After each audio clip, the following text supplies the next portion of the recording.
Hello guys, welcome back to my YouTube channel SK study away of success. मैं हूं आपका educator Shivam Mishra. जी हां, जैसा कि मैंने आपसे प्रॉमिस किया था, वादा किया था, कल रात में ही वीडियो बनाया था जो कि यूपी बोर्ड के द्वारा जारी किया गया मॉडल पेपर था, उसका फुल सोल्यूशन करवाने के लिए। तो इस वीडियो में मैं यूपी बोर्ड की कॉपी पे फुल सोल्यूशन लेके आ गया हूँ। एक एक करके सारा का सारा आंसर करेंगे, बहुविकल्पी भी देख लेंगे। हाँ, और हमारा जो गद्यांश पद्यांश है उसको भी देख लेंगे, सारा का सारा सॉल्व करने वाले हैं। यार, अब आपका यूपी बोर्ड की परीक्षा 16 फरवरी को है, तो 16 फरवरी को भाई साहब इससे बाहर एक भी प्रश्न आपका आने वाला नहीं है। वीडियो को प्लीज़ सब लाइक कर दीजिए, अभी तक आपने वीडियो को लाइक नहीं किया है तो, और चैनल को आप लोग सब्सक्राइब कर लीजिए। मुझे पता है अभी तक आपने चैनल को सब्सक्राइब नहीं किया है। अब आपकी यूपी बोर्ड की डेट बहुत ही पास आ चुकी है, और अब आपको चाहिए कि भाई साहब अच्छा नंबर स्कोर करना है, ठीक है ना। तो अगर अच्छा नंबर स्कोर करना है तो तैयारी भी उसी प्रकार से होनी चाहिए।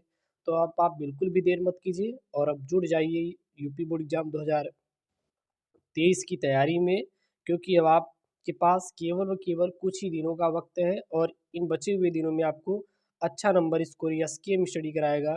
पूरा भरोसा रखिए और देख लीजिएगा, एक भी आपका क्वेश्चन यहाँ पे जो मैं बता रहा हूँ ना, इससे बाहर बाहर आने वाला नहीं है। इसकी गारंटी ना मैं ले रहा हूँ। एसकेएम स्टडी, आपका ये परिवार एसकेएम स्टडी जो कि भरोसेमंद चैनल है यूपी बोर्ड का, वो ले रहा है गारंटी। तो आपको बिल्कुल घबराना नहीं है, बस आप पढ़ाई पे भाई साहब फोकस कीजिए और आप कुछ भी मत कीजिए, और देखिएगा आपको अच्छा रिस्पांस मिलेगा, अच्छा नंबर आपका आएगा, ठीक है ना। चलिए तो शुरू करते हैं वीडियो को हम लोग। तो यहाँ पे है 3 घंटे 15 मिनट का आपको टाइम मिलेगा। सबसे पहली बात तो 3 घंटे 15 मिनट का आपको टाइम मिलेगा, और 100 नंबर का आपका पूर्णांक रहेगा। बहुविकल्पी देख लेंगे, और बोर्ड की कॉपी आप देख सकते हैं यहाँ पे। तो देखिए यहाँ पे प्रश्नोत्तर नंबर 1, अब प्रश्नोत्तर नंबर 1 है यहाँ पे, ठीक है ना। प्रश्नोत्तर नंबर 1, और यहाँ पे देखेंगे तो क्या है, प्रश्न संख्या 1। अब प्रश्न संख्या 1 में आपको 5 प्रश्न मिलेंगे, क, ख, ग, घ, अंग, ठीक है ना। अब इसमें देखेंगे तो सबसे पहला प्रश्न है, इन्होंने पूछा है कि शिक्षा का उद्देश्य निबंध के लेखक कौन है। 4 ऑप्शन है, राइट आंसर क्या हो जाएगा आपका, शमपूरानंद। शमपूरानंद कौन है, तो ये शिक्षा का उद्देश्य निबंध के कौन है, लेखक हैं। लेखक कौन है, शमपूरानंद जी हैं। उसके बाद का यहाँ पे लल्लू लाल की रचना है। लल्लू लाल की रचना कौन सी है, सुख सागर, प्रेम सागर, परीक्षा गुरु या रानी केतकी की कहानी। तो लल्लू लाल की जो रचना है वो है आपका प्रेम सागर। यहाँ पे देखिए ख का आपका सेकंड वाला राइट आंसर हो जाएगा। उसके बाद यहाँ पे पर्दा कहानी के लेखक कौन है, प्रेमचंद्र, जयशंकर, अमरकांत, यशपाल। तो ये है यशपाल जी। इसका पीडीएफ एसकेएम स्टडी टेलीग्राम पे मिल जाएगा, जाइए वहाँ पे, मैं मॉडल पेपर का भेज दे रहा हूँ। आप यहाँ से इसका सोल्यूशन देख सकते हैं, ठीक है ना। सोल्यूशन के लिए मैं यहाँ पे वीडियो बना दे रहा हूँ, वहाँ पर भी इन दोनों का मैं भेज दूंगा। आवारा मसीहा के रचनाकार कौन है, विष्णु प्रभाकर, राम वृक्ष बेनपुरी, राहुल सांस्कृतायन या फिर रांगे राघव। तो आवारा मसीहा के जो रचनाकार हैं वो हैं आपके घ का पहला वाला विष्णु प्रभाकर जी हैं। उसके बाद है यहाँ पे बाण भट्ट की आत्मकथा के लेखक कौन है, महावीर प्रसाद द्विवेदी, सरदारपुर सिंह, वासुदेव सड़ग्रवाल या हजारी प्रसाद द्विवेदी। तो बाण भट्ट की आत्मकथा के जो लेखक हैं वो कौन है, हजारी प्रसाद द्विवेदी जी हैं, ठीक है ना। यहाँ पे हजारी प्रसाद द्विवेदी जी हैं। उसके बाद यहाँ पे प्रश्नोत्तर संख्या दूसरा। अब प्रश्नोत्तर संख्या दूसरा में आपके भी कितने हैं, टोटल आपके 5 क्वेश्चन है, देख लीजिए। यहाँ पे है कामायनी किस युग की रचना है, जो कामायनी है यह किस युग की रचना है। यहाँ आप देख सकते हैं द्विवेदी युग, छायावादी युग, भारतेंदु युग, प्रगतिवादी युग। तो इसका राइट आंसर आपका छायावादी युग हो जाएगा, जैसा कि यहाँ पे दिया गया है। उसके बाद निम्नलिखित कवियों में से कौन प्रगतिवादी युग का है, अग्रदास, तुलसीदास, नंददास, रामधारी सिंह दिनकर। तो निम्नलिखित कवियों में से कौन प्रगतिवादी युग का है, तो वो है आपके रामधारी सिंह दिनकर, जो है ये प्रगतिवादी युग के कवि हैं। तार सप्तक का प्रकाशन वर्ष कौन सा है, 1941 ईस्वी, 1943 ईस्वी, 1954 ईस्वी, 1947 ईस्वी। तो तार सप्तक का जो प्रकाशन वर्ष है वो है 1943 ईस्वी है, ठीक है ना। द्विवेदी युग की रचना नहीं है, कौन सी नहीं है, प्रियप्रवास, साकेत, भारत भारती, कामायनी। तो जो द्विवेदी युग की रचना नहीं है वो है आपका कामायनी। कामायनी क्या है, ये द्विवेदी युग की रचना नहीं है, क्लियर है। उसके बाद है अंगा, यहाँ पे निम्नलिखित में से कौन सी कृत महाकाव्य नहीं है? रामचरितमानस, साकेत, पद्मावत या फिर मामा। तो इसका राइट आंसर आप ढूंढ लीजिएगा और आंसर आप लोग क्या करेंगे, कमेंट बॉक्स में मेंशन करेंगे। और हम देखना चाहते हैं कि आप लोग पढ़ाई कर रहे हैं नहीं, क्योंकि अब आपके पास बहुत ही कम टाइम बचा हुआ है और आपको 16 फरवरी को 100 में 100 हिंदी में टारगेट करना है। और जो मैं टारगेट करवाया हूँ ना, वो बिल्कुल 100% आपका कंप्लीट होगा। उसका बिल्कुल भी आप टेंशन मत लीजिए। एसकेएम स्टडी जब आपके साथ है तो टेंशन लेने की बिल्कुल आपको ज़रूरत है ही नहीं यार, बिल्कुल भी ज़रूरत नहीं है। जब हम हैं तो आपको टेंशन क्यों लेना है, किस बात का आप टेंशन लेंगे? टेंशन मत लीजिए, हम हैं ना, जब हम हैं तो आपको टेंशन लेने की जरूरत बिल्कुल भी नहीं है, ठीक है ना। अब देखिए यहाँ पे पद्यांश पर आधारित प्रश्न, जो कि आपका कितने नंबर का आएगा, 10 नंबर का आएगा। तो यहाँ पे हम पद्यांश देखेंगे। अब इसमें कौन सा पद्यांश सॉल्व करें, इसमें दो पद्यांश है, आप देख सकते हैं। पहला ये है और दूसरा ये है, ठीक है ना, दूसरा वाला ये है। तो दूसरा वाला हम नहीं सॉल्व करेंगे, बस पहला वाला सॉल्व करेंगे। आप स्क्रीनशॉट ले लीजिए, आप फिर टिक लगा लीजिएगा, ठीक है ना। तो पहला वाला क्या है, धरती माता की कोख में जो अमूल्य निधियाँ भरी हैं, जिनके कारण वह वसुंधरा कहलाती है, उससे कौन न परिचित होना चाहेगा। लाखों करोड़ों वर्षों से अनेक प्रकार की धातुओं को पृथ्वी पृथ्वी को पीस पीस कर अगणित प्रकार की मिट्टियों से पृथ्वी की देह को सजाया है। हमारे भावी आर्थिक अभ्युदय के लिए इन सब की जांच पड़ताल क्या है, आवश्यक है। फिर यहाँ पे इन्होंने पहला प्रश्न पूछा कि उपयुक्त गद्यांश का संदर्भ लिखिए। क्या लिखना है, संदर्भ लिखिए। एक एक करके मैं यहाँ पे आपका आंसर देने वाला हूँ, ठीक है ना। चलिए, तो सबसे पहले हमें यहाँ पे संदर्भ लिखने के लिए बोला था, तो यहाँ पे संदर्भ में इसका आंसर क्या लिखेंगे, संदर्भ में लिखेंगे प्रस्तुत गद्यावरण हमारी पाठ्यपुस्तक के गद्य पाठ में संकलित एवं भारतीय संस्कृत के अध्येता डॉक्टर वासुदेव सर अग्रवाल द्वारा लिखित राष्ट्र का स्वरूप शीर्षक निबंध से क्या है, अवतरित है, ठीक है ना। ये हो गया, ठीक है। उसके बाद इन्होंने यहाँ से सेकेंड वाला क्वेश्चन पूछा है। सेकेंड वाला क्वेश्चन क्या है, एक एक करके हम लोग सारा देखेंगे। धरती वसुंधरा क्यों कहलाती है? तो धरती को वसुंधरा इसलिए कहा जाता है क्योंकि धरती में विभिन्न प्रकार की मूल्यवान निधियाँ वस्तुएं भरी हुई हैं। क्लियर है। उसके बाद इन्होंने बोला है कि रेखांकित अंश की व्याख्या कीजिए। देखिए यहाँ से रेखांकित अंश की व्याख्या करना है। अब कहाँ से कहाँ तक रेखांकित अंश की व्याख्या करना है, तो जरा उसको आप देख लीजिए। यहाँ पे धरती माता की कोख में जो अमूल्य निधियाँ भरी हैं, जिनके कारण वह वसुंधरा कहलाती है, उससे कौन परिचित न होना चाहेगा, ठीक है ना। यहाँ से यहाँ तक इसका आपको व्याख्या करना है। तो चलिए देख लीजिए। विद्वान लेखक ने कहा है कि रत्न भरे पड़े हैं, विद्वान लेखक ने कहा है कि धरती माता की कोख में अमूल्य रत्न भरे पड़े हैं। इन्हीं रत्नों के कारण पृथ्वी का एक नाम वसुंधरा है, यानी कि वसु का मतलब होता है रत्नों को धारा करने वाली भी है। बहुमूल्य रत्न धातु, खनिज पदार्थ, अन्य फल, जल और इसी प्रकार की असंख्य अनमोल वस्तुएं जिन्हें भूमि अपने आंचल में छिपाए रहती हैं से हमारे प्रांगण परिचय होना ही चाहिए। उसके बाद इन्होंने प्रश्न पूछा है, यहाँ पे क्या पूछा है, पृथ्वी की देह को किसने सजाया है? तो यहाँ पे इसका आंसर क्या हो जाएगा, यहाँ पे इसका आंसर हो जाएगा दिन रात बहने वाली नदियों ने पहाड़ों को पीस पीस कर अगणित प्रकार की मिट्टियों से पृथ्वी की देह को सजाया या फिर समारा है। तो देख सकते हैं कितने बारीक तरीके से मैंने यहाँ पे इसको लिखा है और इसको पूरा सॉल्व किया। भाई साहब, ऐसा वीडियो ना आपको कहीं नहीं मिलेगा। आप ढूंढ लीजिए पूरे यूट्यूब पे, कोई भी अगर आपको दे दिया तो मैं यूट्यूब चैनल पढ़ाना बंद कर दूंगा, यूट्यूब चैनल चलाना बंद कर दूंगा। क्योंकि प्यारे बच्चों, पहली बार ऐसा हो रहा है यूपी बोर्ड में जो कि एसकेएम स्टडी आपको पूरा फुल प्रोवाइड कर रहा है, ठीक है ना। पहली बार ऐसा हो रहा है जब आपको एसकेएम स्टडी आपको अच्छे से प्रोवाइड कर रहा है, वो भी बहुत ही बेहतर तरीके से। जो भी आपको ना समझ में आए, बिल्कुल आप भाई साहब कमेंट बॉक्स में कमेंट कर दीजिए, उसको बहुत ही अच्छे प्रकार से हम लोग आपको पढ़ाने वाले हैं। क्लियर है।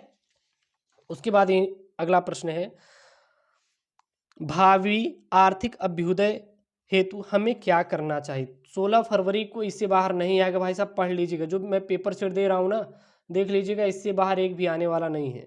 हमारे भावी आर्थिक विकास की दृष्टि से यह जांच पड़ताल आवश्यक है कि पृथ्वी के गर्भ में स्थित बहुमूल्य रत्न, धातुएं, खनिज पदार्थ, अन्न, फल, जल और इसी प्रकार की अनेक अनमोल वस्तुओं जिन्हें धरती छिपाए रखती है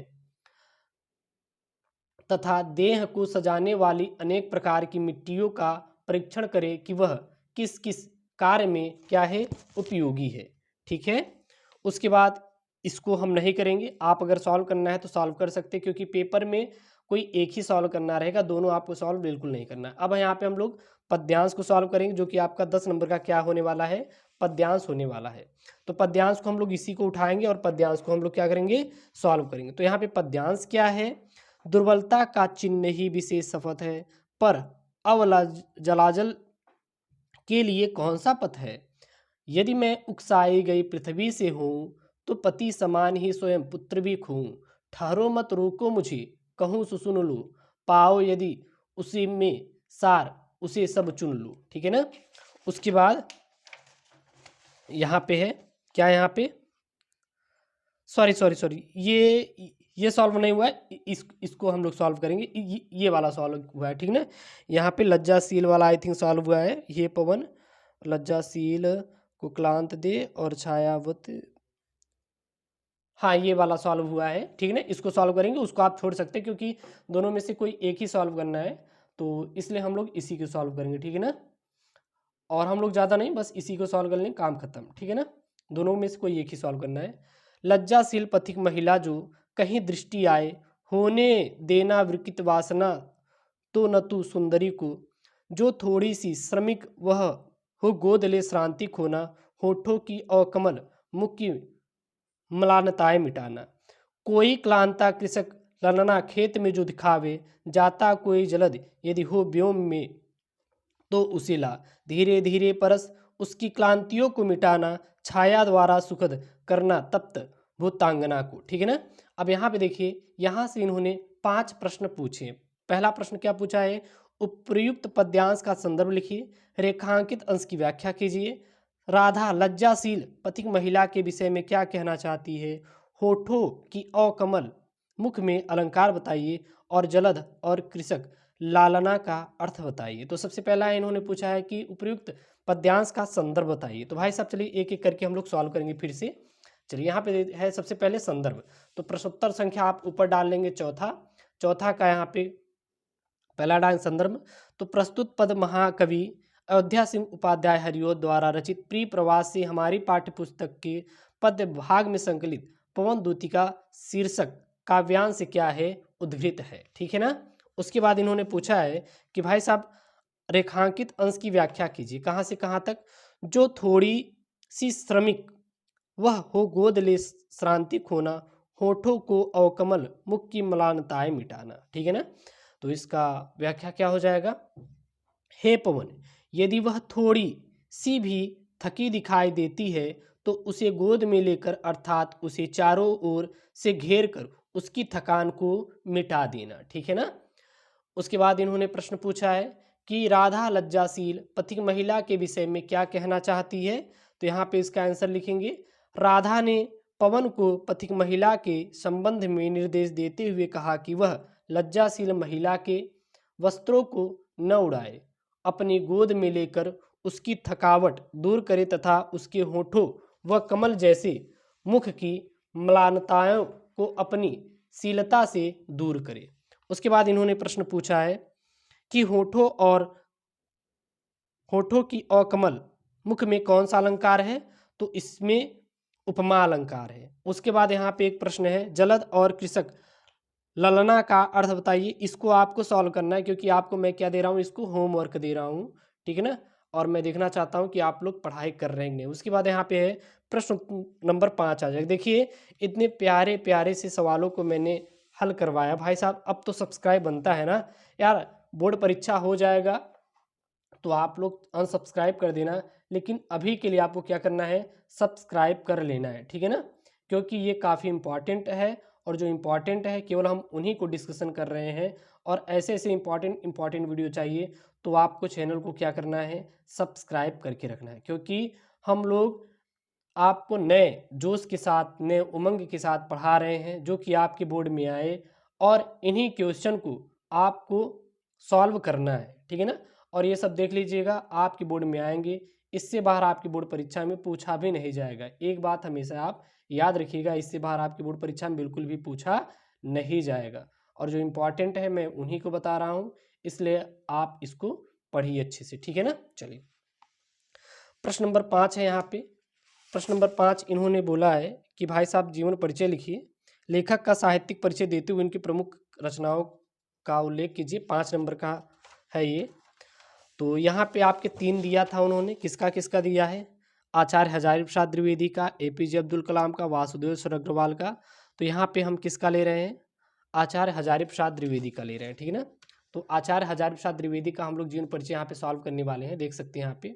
सबसे पहले जीवन परिचय हेडिंग डालेंगे, उसके बाद क्या लिखेंगे, सबसे पहले आप प्रश्नोत्तर नंबर 5 डालेंगे, संख्या आचार्य हजारी प्रसाद द्विवेदी डालेंगे, उसके बाद जीवन परिचय लिखेंगे। क्या लिखेंगे, हिंदी के श्रेष्ठ निबंधकार आचार्य हजारी प्रसाद द्विवेदी का जन्म सन 1907 ईस्वी में बलिया जिले के दुबे का छपरा नामक ग्राम में हुआ था। इनके पिता श्री अनमोल द्विवेदी ज्योतिष और संस्कृत के प्रकांड विद्वान थे, अतः इन्हें ज्योतिष और संस्कृत की शिक्षा उत्तराधिकार में प्राप्त हुई। काशी जाकर इन्होंने संस्कृत साहित्य और आगे देख लेते हैं, और ज्योतिष का उच्च स्तरीय ज्ञान प्राप्त किया। इनकी प्रतिभा का विकास विश्वविख्यात संस्था शांति निकेतन में हुआ। वहाँ ये 11 वर्ष तक हिंदी भवन के निर्देशक के रूप में कार्य करते रहे। वहीं इनके विस्तृत अध्ययन और लेखक का कार्य प्रारंभ हुआ। सन 1949 ईस्वी में लखनऊ विश्वविद्यालय ने इन्हें डीलिट की उपाधि से तथा सन 1957 ईस्वी में भारत सरकार ने पद्म विभूषण की उपाधि से विभूषित किया। इन्होंने काशी हिंदू विश्वविद्यालय और पंजाब विश्वविद्यालय में हिंदी विभाग के अध्यक्ष पद पर कार्य किया तथा उत्तर प्रदेश सरकार की हिंदी ग्रंथ अकादमी के अध्यक्ष रहे। तत्पश्चात ये हिंदी साहित्य सम्मेलन प्रयाग के कारण स्वर्ग सिधार हो गए। अब इनकी रचनाएं कौन कौन सी हैं, तो आचार्य हजारी प्रसाद द्विवेदी का साहित्य बहुत विस्तृत है। इन्होंने अनेक विधाओं में उत्तम साहित्य की रचना किया है। जैसे इनके निबंध संग्रह थे, कौन कौन से निबंध संग्रह थे भाई साहब, अशोक के फूल, कुटज, विचार प्रवाह, विचार और वितर्क, आलोक पर्व, कल्पलता। आलोचनाएं कौन कौन सी थी, आलोचना साहित्य में सूरदास, कालिदास की लालिल्य योजना, कबीर, साहित्य सहचर, साहित्य का मर्म। इतिहास में कौन कौन सा था इनका देख लीजिए, हिंदी साहित्य की भूमिका, हिंदी साहित्य का आदिकाल, हिंदी साहित्य। उपन्यास में कौन कौन सा था इनका, बाण भट्ट की आत्मकथा, चारुचंद्र लेख, पुनर्नरवा और अनाम दास का पोथा। संपादन में कौन कौन सा है इनका, तो देख लीजिए यहाँ पे नाथ सिद्धों की बारनिया, संक्षिप्त पृथ्वीराज रासो, संदेश रासक इत्यादि क्या थे इनके संपादन थे, ठीक है ना। उसके बाद आपका आ जाएगा प्रश्नोत्तर संख्या 5 का ख। अब भाई साहब ख क्या है, इसमें आपको कवि का जीवन परिचय लिखना है। मैथिली शरण गुप्त, सुमित्रानंद पंत और रामधारी सिंह दिनकर। तो यहाँ पे हम लोग मैथिली शरण गुप्त का ले रहे हैं। अब मैथिली शरण गुप्त का देखेंगे, तो मैथिली शरण गुप्त का जीवन परिचय हम लोग देखने वाले हैं, पूरा विस्तार से देखिएगा। यहाँ पे राष्ट्र कवि मैथिली शरण गुप्ता का जन्म संवत 1943 सन 1846 यानी कि ईस्वी में चिरगांव जिला झांसी में हुआ था। इनके पिता का नाम सेठ रामचरण गुप्ता था। सेठ रामचरण गुप्त स्वयं एक अच्छे कवि थे।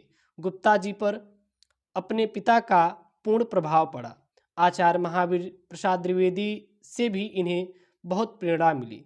ये द्विवेदी जी अपना गुरु मानते थे।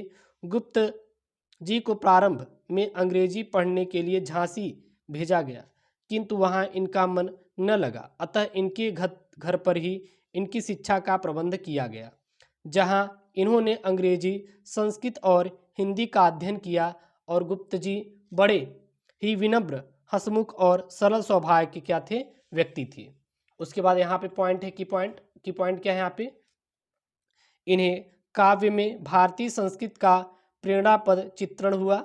इन्होंने अपनी कविताओं द्वारा राष्ट्र में जागृत तो उत्पन्न ही की, साथ ही सक्रिय रूप से सहयोग असहयोग में भी भाग लेते रहे।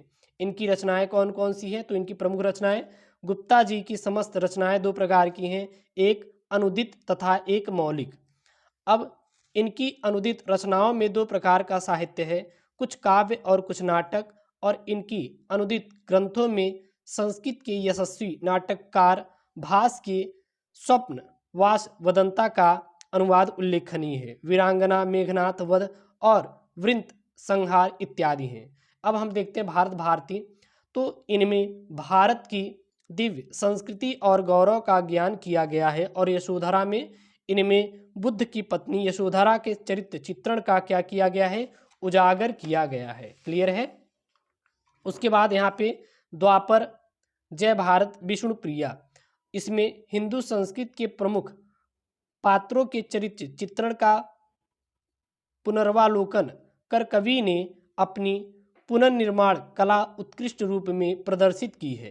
गुप्त जी की अन्य प्रमुख काव्य रचनाएं इस प्रकार हैं: रंग में भंग, जयद्रथ वध, किसान पंचवटी हिंदू, सौरंध्री, नहुस और हिडिंबा और त्रिपदगा, आई थिंक यहाँ पे देख लीजिएगा, ठीक है ना, और करबला, गुरुकुल, वैतालिक, मंगल घट, आजित इत्यादि। अनग, तिलोत्तमा, चंद्रहास नामक 3 छोटे छोटे पद्यबंध रूप भी इन्होंने लिखा। उसके बाद हिंदी में स्थान। अब हिंदी में स्थान कहाँ कहाँ है, तो राष्ट्र कवि मैथिली शरण गुप्त आधुनिक हिंदी के सर्वाधिक लोकप्रिय कवि रहे। खड़ी बोली को काव्य के सांचे में ढालकर परिष्कृत करने का जो असाधारण कौशल इन्होंने दिखाया वह अविस्मरणीय रहेगा। इन्होंने राष्ट्र को जगाया और उसकी चेतना को वाणी दी। ये भारतीय संस्कृति के यशस्वी उद्गाता एवं परम वैष्णव हुए भी विश्व बंधुता की भावना से ओतप्रोत थे। ठीक है ना। अब यहाँ पे प्रश्नोत्तर संख्या 6 आएगा। अब देखिए भाई साहब, प्रश्नोत्तर संख्या 6 में क्या पूछा गया है, ये पूछा गया है कि बहादुर अथवा पंचलाइट कहानी का सारांश लिखिए 80 शब्दों में, 5 नंबर दूंगा। या फिर आप ध्रुव यात्रा कहानी का कथावस्तु अपने शब्दों में लिखिए, आपको 5 नंबर मिलेगा। इसका मैं मॉडल पेपर कल शाम में ही अपलोड किया था और उसका सलूशन आपसे प्रॉमिस किया था कि मैं इसका पूरा का पूरा सलूशन करवाने वाला हूं। तो अब आप इसका पूरा सलूशन आप अपने इस यूट्यूब चैनल SKM स्टडी माध्यम से देख सकते हैं। ठीक है ना। अगर आपको कोई भी दिक्कत आए, कहीं से भी दिक्कत आ रही है, तो बिल्कुल कमेंट कर दीजिए SKM स्टडी यूट्यूब चैनल पर।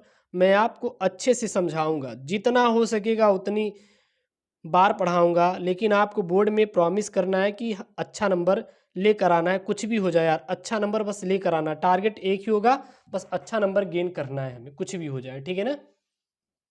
चलिए, तो यहाँ पे है, चलिए देखते हैं हम लोग किसका देखेंगे, पंचलाइट कहानी का सारांश देखेंगे। ठीक है ना। तो क्या लिखेंगे, फरवेश्वर नाथ रेणु जी हिंदी जगत के सुप्रसिद्ध आंचलिक कथाकार हैं। अनेक जन आंदोलन से वे निकट से जुड़े रहे। इस कारण ग्रामीण अंचलों से उनका निकट का परिचय है। उन्होंने अपने पात्रों की कल्पना की काफ़ी हाँ, हाउस में बैठकर नहीं कि अपितु वे स्वयं अपने पात्रों के बीच रहे। बिहार के अंचलों के सजीव चित्र इनकी कथाओं के अलंकार हैं। पंचलाइट भी बिहार के आंचलिक परिवेश की कहानी है। शीर्षक कथा का केंद्र बिंदु है और शीर्षक को पढ़कर ही पाठक कहानी को पढ़ने के लिए उत्सुक हो जाता है। इस कहानी के द्वारा रेणु जी ने ग्रामीण आंचल की वास्तविक चित्र खींचा है और गोधन के द्वारा पेट्रोमैक्स जला देने पर उसकी सभी गलतियां माफ कर दी गई है। उसके आगे लिखना है, उस पर लगे सारे प्रतिबंध हटा दिए जाते हैं तथा उसे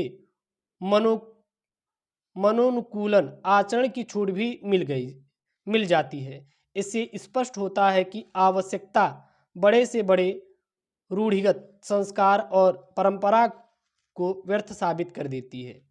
कथानक संक्षिप्त, रोचक, सरल, मनोवैज्ञानिक और यथार्थवादी है। इसी केंद्रीय भाव के आधार पर कहानी के एक महत्वपूर्ण उद्देश्य को स्पष्ट किया गया है। ठीक है ना। इस प्रकार पंचलाइट जलाने की समस्या और उसके समाधान के माध्यम में कहानीकार ने ग्रामीण मनोविज्ञान का सजीव चित्र उपस्थित कर दिया है। ग्रामवासी जात के आधार पर किस प्रकार टोलियों में विभक्त हो जाते हैं और आपस में ईर्ष्या, देश युक्त भावों से भरे रहते हैं। इसका बड़ा ही सजीव चित्रण इस कहानी में हुआ है। रेणु जी ने यह भी दर्शाया है कि भौतिक विकास के इस आधुनिक युग में भी भारतीय गांव और कुछ जातियां कितने अधिक पिछड़े हुए हैं। ठीक है ना। अब यहाँ पे प्रश्न नंबर 7 है, स्वपठित काव्यखंड के आधार पर किसी एक खंड के एक प्रश्न का उत्तर दीजिए। अब ये आप अपने ज़िले के अकॉर्डिंग करेंगे। ठीक है ना। आप जिस ज़िले से होंगे आप अपने ज़िले के अकॉर्डिंग करेंगे। मैं यहाँ पे प्रयागराज और कुछ अन्य ज़िलों का लिया हूँ, आप अपने अकॉर्डिंग कर लेंगे। तो ये तो आप खुद तैयार कर लेंगे, ऐसा नहीं है। इसमें आप पहले लिख दीजिएगा, उसके बाद इसमें 2-3 पॉइंट कवर कर देंगे बस। ज़्यादा इसमें आपको पॉइंट कवर करने की ज़रूरत नहीं है, इन्होंने तो काफ़ी लिख दिया है। लेकिन आप इसमें जो बोला गया है केवल 80 शब्द सीमा में ही लिखना है। इन्होंने देखिए काफ़ी इन्होंने लिख दिया, कई पेजेस इन्होंने लिख दिया है, लेकिन आपको इतने पेजेस लिखने की आपको ज़रूरत बिल्कुल भी नहीं है। ठीक है ना। देखिए इन्होंने कितने पेजेस लिख दिए, इन्होंने बस छाप दिया है पूरा, लेकिन आपको ऐसे छापना बिल्कुल भी नहीं है। ठीक है ना। देख रहे हैं इसमें कितना इन्होंने छापा है भाई साहब, इन्होंने पूरा यही छाप दिया कुल मिला के, हमें लग रहा है। देख रहे हैं, चलिए कोई बात नहीं। उसके बाद यहाँ पे प्रश्न नंबर 8 आएगा। प्रश्न नंबर 8 क्या है, चलिए देख लेते हैं। प्रश्न नंबर 8 है आपका यहाँ पे, दिए गए संस्कृत गद्यांश में से किसी एक का संदर्भ हिंदी में अनुवाद कीजिए। 7 नंबर का है, महामना विद्वान वक्ता से लेके क्या है, एवा सीत तक है। ठीक है ना। तो इसका करना है, चलिए कर लेते हैं हम लोग। तो यहाँ पे लिखेंगे सबसे पहले संदर्भ। संदर्भ में क्या लिखेंगे, यह गद्य खंड हमारी पाठ्य संस्कृत के संस्कृत भाग में संकलित महामना मालवीय नामक पाठ से उद्धृत है। अनुवाद क्या हो जाएगा, महामना विद्वान वक्ता यानी कि भाषण करता है, धार्मिक नेता एवं कुशल पत्रकार थे, किंतु इनका सर्वोच्च गुण जन सेवा ही था। जहाँ कहाँ भी ये लोगों को दुखित और पीड़ित देखते थे वहीं शीघ्र उपस्थित होकर सब प्रकार की सहायता करते थे और प्राणियों की सेवा इनका क्या था, स्वभाव था। ठीक है ना। उसके बाद एक ये भी है 7 नंबर का, गद्यांश पद्यांश। अब ये पद्यांश है तो इसका हम लोग देख लेते हैं, पद्यांश वाला है।